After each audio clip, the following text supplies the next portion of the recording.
वक्फ board के ओहदेदारों को चुनने के लिए ताकत मुसलमानों के पास आ जाए, जो हर मुसलमान के पास होगी, तो मुझे बताइए, मैं सबसे पूछना चाहता हूं आपके माध्यम से, क्या किसी भी वक्फ बोर्ड के वकील की ये औकात हो जाएगी? कितने शर्म की बात है कि वक्फ बोर्ड के ओहदेदारान और वक्फ बोर्ड के वकील ऑनरेबल कोर्ट के अंदर जब खड़े होकर ये कह रही हैं, उन्हें कोई ऑब्जेक्शन नहीं है। 300 प्रॉपर्टियां भारत की सरकार ने ली, उन्हें ऑब्जेक्शन नहीं है। तमाम दरगाहें खानकाहें आजकल तोड़ी जा रही हैं, उन्हें कोई ऑब्जेक्शन नहीं है। तो इससे ज़्यादा शर्म की बात और क्या होगी?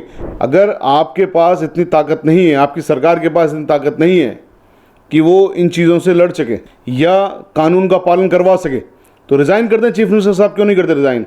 आजकल चीज़ें चल रही हैं मुसलमानों को परेशान करने के लिए, क्योंकि वो ये सोचते हैं कि उनका जो वोटर है इसी बात से खुश होगा कि मुसलमान को अजियत पहुंचेगी तो वो खुश होगा, जबकि अब माहौल बदलना शुरू हो गया है।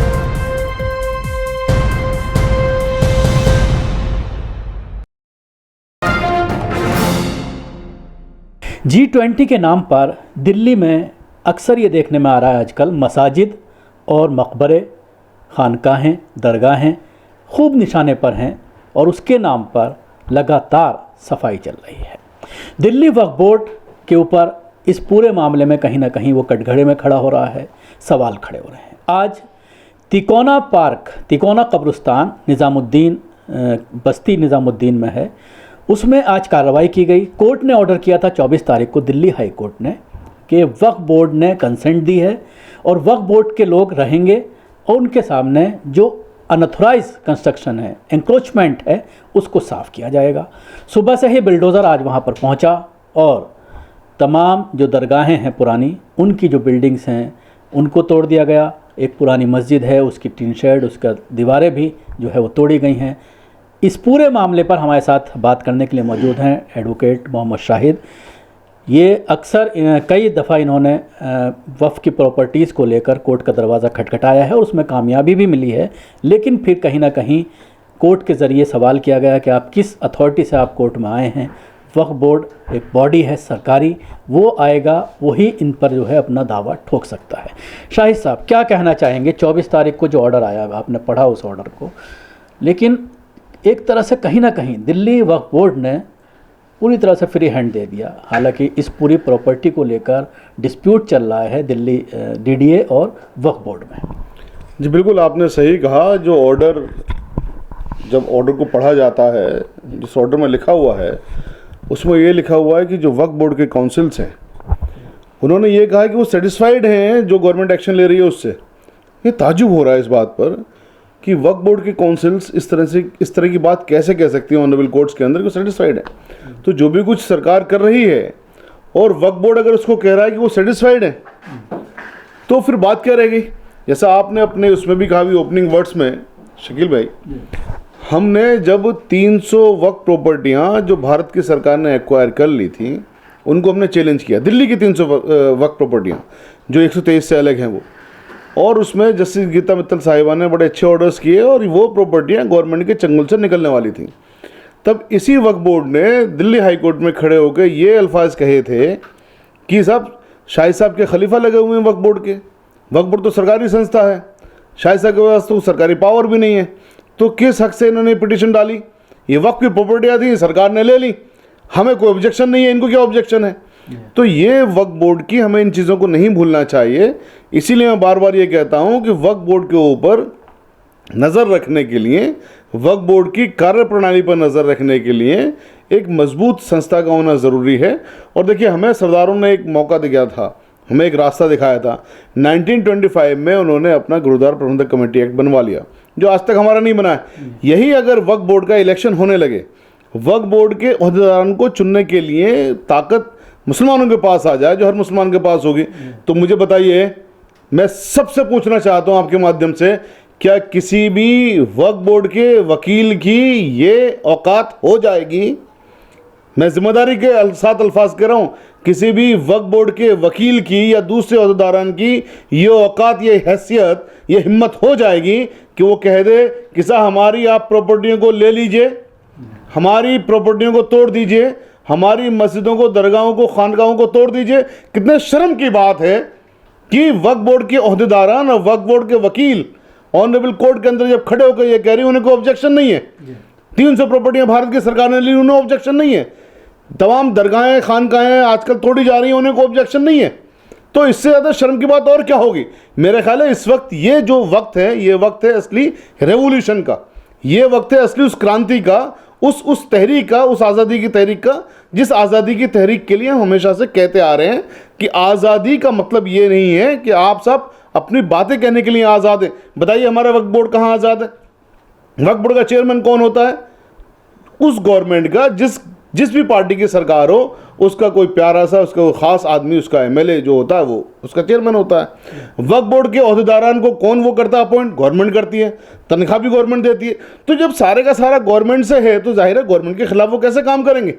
और गवर्नमेंट जो आजकल दिल्ली की अगर मैं बात करूं, केजरीवाल साहब और सेंट्रल गवर्नमेंट की आपस की लड़ाई, तो उस लड़ाई के चक्कर में कहीं ना कहीं मुझे लगता है कि हमारी वक्फ प्रॉपर्टियों को कुर्बान किया जा रहा है। हो सकता है कोई डील हो सेंट्रल गवर्नमेंट को स्टेट गवर्नमेंट के बीच में कि आपको साहब हम ये तमाम वक्फ प्रॉपर्टियां तोहफे के तौर पे दे रहे हैं, आप हमारे साथ इस तरह की चीज़ें मत कर लीजिए।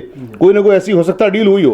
तो इस चीज़ की भी एक इंक्वायरी होने की ज़रूरत है कि ये आखिर मामला क्या है कि वक्फ बोर्ड कोर्ट के अंदर खड़े होकर कह रहा है जी हमें ऑब्जेक्शन नहीं है, और ये गवर्नमेंट वाले लोग। आज मैंने वहाँ पर एक चीज़ और देखी कि जो वक्फ बोर्ड के एडवोकेट्स थे या जो उनका स्टाफ था, अमला था, चेयरमैन तो नहीं पहुँचे लेकिन उनका स्टाफ वगैरह था, वो बार बार एक बात कह रहा था कि कोर्ट में कहा गया था कि हमारी म्यूचुअल अंडरस्टैंडिंग से एक्शन होगा, लेकिन आप हमारी नहीं सुन रहे हैं, जहाँ चाह रहे हैं आप जा करके बिल्डोज़र चला दे रहे हैं। मस्जिद का जब मामला आया जो बिल्कुल ओबराई के सामने है, उसका स्ट्रक्चर हटाने की भी बाकायदा पूरी कोशिश की गई और अब उसको ये कहा गया कि आप खुद हटा लीजिए। तो वक्फ बोर्ड वाले अगर ये कह रहे हैं तो वक्फ बोर्ड वालों का हाथ किसने रोक लिया था कंटेम्प्ट ऑफ कोर्ट फाइल करने के लिए? देखिए, मीडिया के सामने कहना या उन अफसरान के सामने कहना, उन लोगों के सामने कहना कि साहब हम तो ये बात नहीं कह रहे थे, हम तो ये कह रहे थे और आप इस तरह गलत चीज़ें कर रहे हो, तो अपने नंबर बनाने वाली बात होती है। अगर वाकई में वक्फ बोर्ड सीरियसली इस बात को समझता है कि साहब उनकी बात को नज़रअंदाज कर रहे हैं दूसरे गवर्नमेंट के अफसरान, तो उनके पास राइट्स हैं कंटेम्प्ट ऑफ कोर्ट में जाने के। मुझे बताएं कितनी पिटीशन कंटेम्प्ट ऑफ कोर्ट की फाइल करी है वक्फ बोर्ड ने? एक भी शायद नहीं है। ये निज़ामुद्दीन के पास से अच्छी खासी दरगाहें तोड़ दी गई, बड़ी बड़ी पुरानी दरगाहें तोड़ दी गई, मस्जिदें खानकाहें तक तोड़ दी गई, लाल मस्जिद, ठीक है, लाल मस्जिद के इलाका पूरे का पूरा कब्रिस्तान था, सब कुछ तोड़ दिया गया। कितनी बार वक्फ बोर्ड उसमें चला गया कंटेम्प्ट में? कभी नहीं चला गया। तमाम ये सब चीज़ों को आप देखिए, हमें बड़ा अफसोस होता है इन चीज़ों को लेकर के। अमानतुल्लाह साहब के लिए बड़ी मेरे दिल में रेस्पेक्ट रहती है कि मैं उनको देखता हूँ कि उनके अंदर काम करने का जज्बा है, काम करना वो चाहते हैं, लेकिन क्या मजबूरियाँ हैं, पार्टी की तरफ से क्या इंस्ट्रक्शंस हैं, दूसरी तरफ से क्या इंस्ट्रक्शंस हैं, कहाँ पर उनके साथ क्या मामला हैं, हमें नहीं पता है। तो देखिए, सबसे जो मेन बात है, मैं फिर वही कहूँगा, इनका इलाज सिर्फ और सिर्फ ये है कि वक्फ बोर्ड की आज़ादी होनी चाहिए, वक्फ बोर्ड का संचालन मुसलमानों के हाथ में होना चाहिए, जैसे गुरुद्वारों की प्रॉपर्टी का संचालन अभी पॉसिबल है आज के हालात में, जिस तरह से आप बिल्कुल पॉसिबल है। जैसा कि आप देख रहे हैं, एलजी मालिक हैं दिल्ली के, पूरी तरह डीडीए उनके अंदर में आता है, दिल्ली पुलिस उनके अंडर में आती है, कोई ऑर्डर नहीं। कई दफ़ा मैंने ये देखा बंगाली मार्केट में ऑर्डर मांगते रहे लेकिन कोई ऑर्डर नहीं, अचानक हमला आया, पुलिस लगाई, सबको हटाया, बिल्डोज़र चला दिया। आप कंटेम्प्ट की बात कर रहे हैं, कोर्ट में भी क्या होगा आजकल जिस तरह के हालात हैं देखने में आ रहा है। देखिए शकील साहब, ये मैं आपकी बात से इसलिए इत्तेफाक नहीं रखूँगा कि हमारा मुल्क कानून से चलता है। ये जितनी भी अथॉरिटीज़ की आप बात कर रहे हैं, ये सब भी कानून से बनी हुई अथॉरिटियाँ हैं। अगर आपके पास इतनी ताकत नहीं है, आपकी सरकार के पास इतनी ताकत नहीं है कि वो इन चीज़ों से लड़ सके या कानून का पालन करवा सके, तो रिज़ाइन कर दें। चीफ मिनिस्टर साहब क्यों नहीं करते रिज़ाइन? क्या हक है उनको बने रहने का? रिज़ाइन कर दें। दूसरे अहदेदारान वक्फ बोर्ड के क्यों वक्फ बोर्ड के अंदर बने हुए हैं? अगर वो उनके पास नहीं है, आप दे दीजिए मुझे वक्फ बोर्ड की चलाने की इजाज़त, आप दे दीजिए, कुछ तरह का करवा दीजिए भारत की सरकार से कि सिर्फ मुझे 5 साल के लिए वक्फ बोर्ड दे दीजिए, मैं हिंदुस्तान का बजट तक फाइनेंस कर दूंगा वक्फ बोर्ड की कमाई से। आप बात कर रहे हैं कि ये सब नहीं कर पा रहे, कोर्ट्स में ऑर्डर्स नहीं हो रहे, ये सब चीज़ें नहीं, ये सब चीज़ें होती हैं अपनी कमज़ोरियों को छुपाने के लिए कि साहब हमारी कमज़ोरियाँ हैं, अपनी कमज़ोरी को हम दूसरे पर डाल दें कि साहब मेरे बस की नहीं है। क्यों नहीं है? कि साहब मेरे पास तो बहुत कुछ है, मैं तो बहुत कुछ करना चाहता हूँ, लेकिन मुझे फला नहीं करने दे रहा। आपको फला नहीं करने दे रहा, आप रिज़ाइन करिए। क्यों नहीं करते आप रिज़ाइन? रिज़ाइन भी आप नहीं करेंगे आपको वो करने भी नहीं दे रहे, आप कंटेंट में भी नहीं जाएंगे। आपने जैसे कहा कंटेंट भी बहुत सारी होती है, सही बात है, बहुत सारी कंटेंट होती है, लेकिन जब कंटेंट में एक्शन होता है तो वो फिर एक्शन ऐसा होता है कि हमेशा के लिए वो अफसरान नज़ीर बन जाती हैं, वो एक्शंस उनके खिलाफ कि भाई कोई ऐसी चीज़ मत कर लेना। मैं दावे के साथ में कह रहा हूँ, अगर इसमें कानून के ज़रिए, कानून का साथ लेते हुए इसमें अगर ईमानदारी से कोशिश की गई होती तो ऐसा कुछ नहीं होता। अब आपकी मैं बात का जवाब देने के लिए कह रहा हूँ, आप कोर्ट में तो खड़े होकर कह रहे हो जी हमें कोई दिक्कत की बात नहीं है, बड़ा अच्छा काम कर रही हैं अफसरान, फिर आप किस एतबार से कंटेम्प्ट में जाओगे, किस एतबार से आप उनके खिलाफ कानूनी कार्रवाई करोगे? कर सकते हो क्या?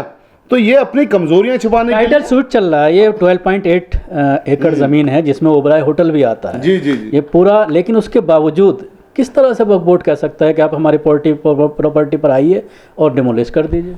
अब देखिए ना कि खुद कह रहा है वक्फ बोर्ड आप आइए साहब, बड़ा अच्छा काम कर रहे हो, मतलब उसमें लिखा हुआ बड़ा अच्छा काम कर रहे हो जी, आप आइए, और फिर अपनी कमजोरी को छुपाने के लिए आप कहते हो साहब वक्फ बोर्ड ने, वो अफसरान हमारी सुनी नहीं। जैसे आपके सामने वहाँ पर उन्होंने कहा, वक्फ बोर्ड के लोगों ने कि साहब अफसर देखिए हमारी नहीं सुन रहे हैं।